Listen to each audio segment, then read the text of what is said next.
Hello दोस्तों, दो आदमी होते हैं, एक मैन ए और एक मैन बी। मैन ए एक पुअर आदमी होता है जिसके पास कॉलेज की ग्रेजुएशन है, अच्छी खासी डिग्री और एक पीएचडी होल्डर है और उसके साथ साथ उसकी एक गवर्नमेंट जॉब भी है।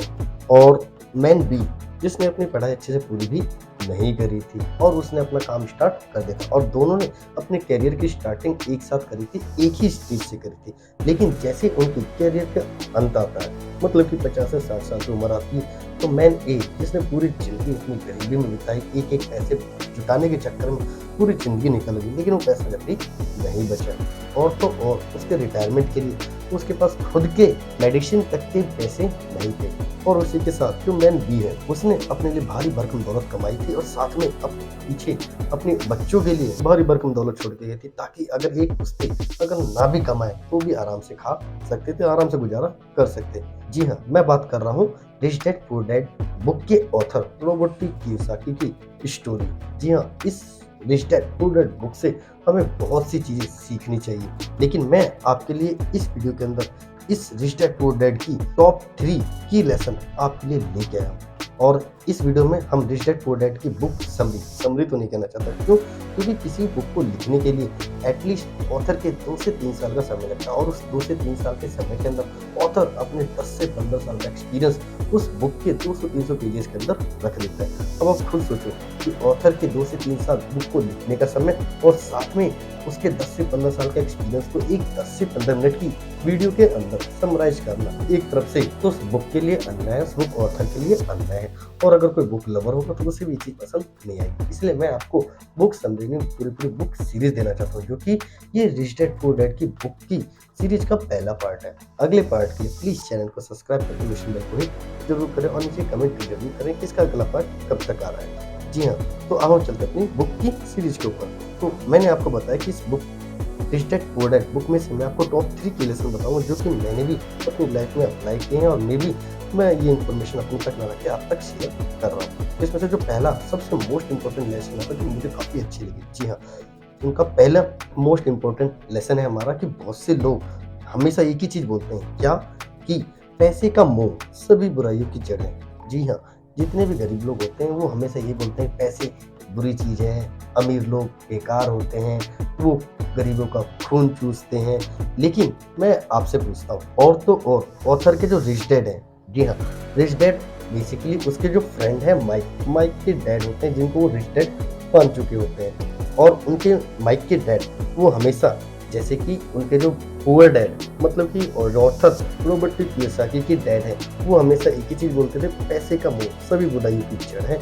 पैसे वाले लोग कंजूस होते हैं, वो गरीबों का खून चूसते हैं। और उसी के साथ माइक के डैड कहते हैं कि पैसे की कमी ही सभी बुराइयों की जड़ है। अब आप खुद सोचो कि दोनों के शब्दों में कितना अंतर है। पहला जो उनके पुअर डैड ने बोला कि पैसे का मोह सभी बुराइयों की जड़ है, और दूसरा उनके जो रिच डैड उन्होंने बोला कि पैसे की कमी ही सभी बुराइयों की जड़ है। अब मैं आपसे पूछता हूँ कि पैसे की कमी के कारण हमारी लाइफ बेकार होती है या पैसे के मोह के कारण हमारी लाइफ बेकार होती है? जी नहीं, हमारी लाइफ पैसे की कमी की वजह से ही बेकार होती है। तो हमें भी अपनी लाइफ में कुछ शब्द हैं जो कि मैंने इसमें बुक्स में अच्छे से समझे और मैं बुक शब्दों का कभी इस्तेमाल नहीं करता, मैं भी आप उस शब्दों का इस्तेमाल ना करें, क्योंकि उस शब्दों का इस्तेमाल करने से आप अपने माइंड को सीधे सीधे संकेत देते हो और आपका माइंड उस चीज़ को बारे में सोचने से भी बिल्कुल भी नहीं सोचता। मैं आपको एक एग्जाम्पल के रूप में समझाता हूँ कि अगर कोई गरीब आदमी, पूर्व लोग होते हैं, तो अगर उनको मान लो कोई गाड़ी खरीदनी है, तो अपने दिमाग में पहले ही बोल चुके होते हैं कि मैं इस गाड़ी को नहीं खरीद सकता, मेरे पास पैसे नहीं है।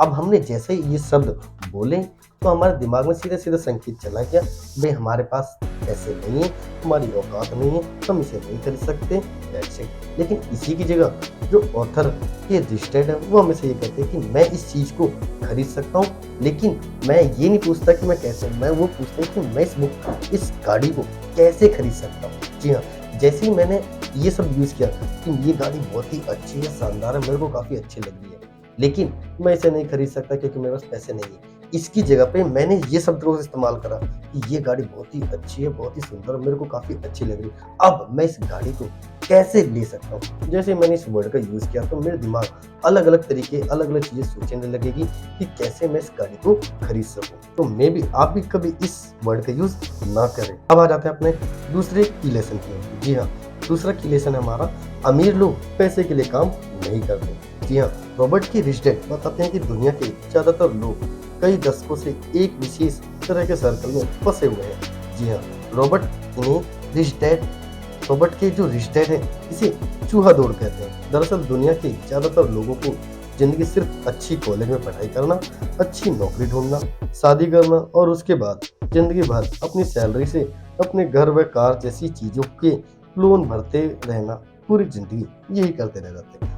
जी हाँ, इस बात का एहसास ही नहीं होता कि इस तरह की जिंदगी में वे मेहनत तो ज़्यादा करते हैं लेकिन उनके मेहनत का फायदा किसी और को ही होता है। असल में बहुत से लोग इसे रैट रेस का हिस्सा बनकर नाखुश भी होते हैं लेकिन अपने मन के डर, लालच और घर की जिम्मेदारियों की वजह से मजबूरी में इसका हिस्सा बने रहते हैं। और हम कैसे इस रैट रेस को तोड़ सकें, इसके लिए आपको इस बुक सीरीज का दूसरा पार्ट जरूर देखना चाहिए।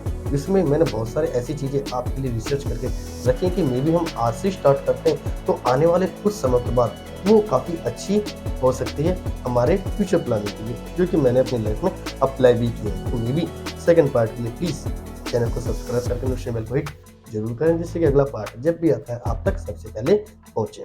जी हाँ, जब आप अमीर बनना चाहते हैं तो सिर्फ पैसे कमाने के लिए काम ना करें, क्योंकि जैसे ही अमीर बनने की राह में कदम बढ़ाते हैं हमारा डर और लालच हम पर हावी होने लगता है कि कहीं हम गरीब के गरीब ही ना रह जाए।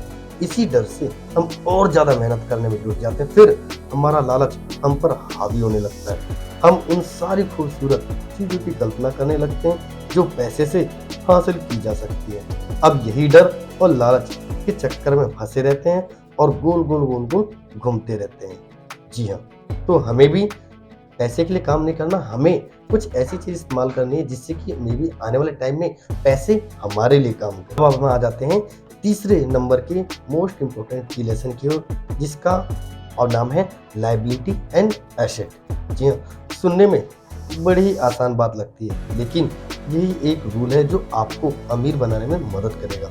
अक्सर गरीब और मिडिल क्लास लोग लायबिलिटीज को एसेट समझ लेते हैं, मगर अमीर जानता है कि असल में एसेट्स होते क्या हैं और वो वही खरीदता है। अमीर डैड किस प्रिंसिपल में यकीन रखते हैं, जिसका मतलब है कीप इट सिंपल स्टूपिड। जी हाँ, किस फॉर्मूला की जो ऑथर के रिच डैड है वो बिल्कुल किस फॉर्मूला को सपोर्ट करते हैं कि कोई भी चीज़ बिल्कुल सिंपल और बिल्कुल सिंपल होनी चाहिए। उन्होंने लेखक और उसके दोस्त माइक को यही सिंपल बात सिखाई, जिसकी बदौलत वे इतनी मजबूत फाउंडेशन रखने में कामयाब रहे। जी हाँ, इस सीख की यही सिंपल बात है कि लायबिलिटीज और एसेट्स के बीच फर्क समझने। एसेट्स खरीदे, लेकिन अगर ये इतना ही सिंपल है तो हर आदमी आज की डेट में अमीर होता है ना, मगर यह मामला उल्टा है।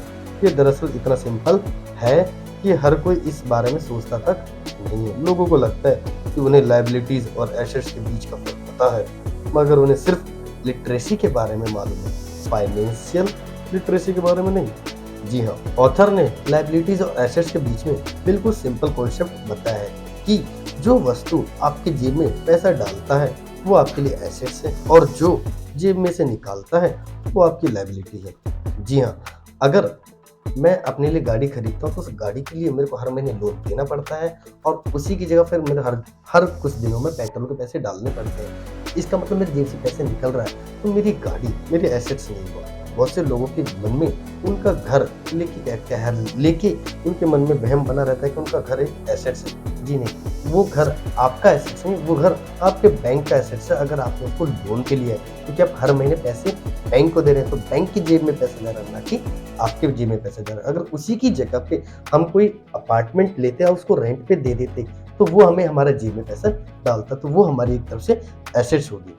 आई होप आपको लायबिलिटी और एसेट्स के बीच में अच्छे से कॉन्सेप्ट को समझ में आ गया होगा। और अगर आपको और डिटेल में लायबिलिटी और एसेट्स के बारे में समझना है इस बुक के अकॉर्डिंग, तो आप नीचे कमेंट करके जरूर बताएं, क्योंकि इस बुक में लायबिलिटी और एसेट्स के बीच में बहुत सारे ऐसे एग्जाम्पल दिए गए हैं जिससे कि अगर आप सुने और उसको समझें तो मे बी आपको अच्छे से पूरा कॉन्सेप्ट क्लियर होगा कि कौन सी चीजें हमारे लिए लायबिलिटी है और कौन सी चीजें हमारे लिए एसेट्स है। आई होप आपको वीडियो अच्छी लगी होगी। अब हम इस वीडियो को समाप्त करूँ तो इस वीडियो में हमने मोस्ट 3 की लेसन समझी। जी हाँ, पहला, पैसे का मोह सभी बुराइयों की जड़ है। जितने भी गरीब लोग, जितने भी एजुकेशन लोग होते हैं वो हमेशा इस वर्ड को यूज करते हैं, लेकिन हमें इस वर्ड को ऐसे यूज नहीं करना। हमें इन वर्डों को मैनिपुलेट करना है अपने दिमाग के लिए, कि हम इन वर्ड का इस्तेमाल की जगह हम ऐसा कर सकते हैं कि पैसे की कमी ही सभी बुराइयों की जड़ है। या फिर अगर मुझे कोई चीज खरीदनी है और मुझे वो चीज अच्छी लग रही है, लेकिन पैसे ना होने की वजह से मैं अपने दिमाग में सिंपल सा सिग्नल देता हूँ, यार मैं इसे नहीं खरीद सकता, मेरे पास पैसे नहीं है।